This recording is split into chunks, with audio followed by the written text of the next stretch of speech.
Conserving forests and achieving large-scale emissions reductions is challenging.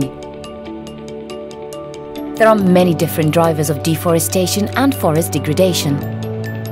Many lie outside of the forest sector, like agriculture and infrastructure development. That's why we need collective action and coordination. Nesting allows countries to reconcile REDD+ actions at the project, subnational and national level. The Paris Agreement requires all countries to contribute to the global mitigation of climate change and report their performance to the international community. Some countries also want to trade emissions reductions from the land sector, including forests and agriculture, for offsetting.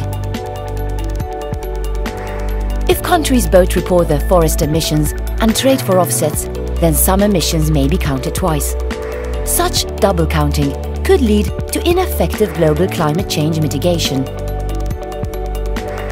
Previously, carbon projects were developed independently, often by the private sector, to generate and sell emission reductions on the voluntary carbon market.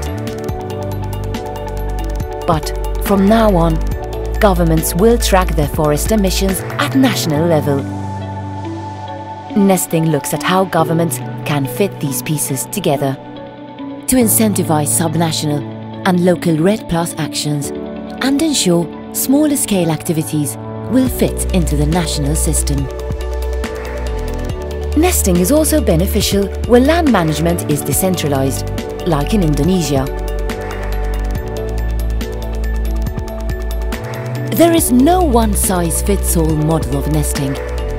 But whatever the model, countries need to involve all relevant stakeholders and ensure their buy-in. Nesting is about joining forces to build more resilient landscapes and livelihoods. Let's work together to protect our planet.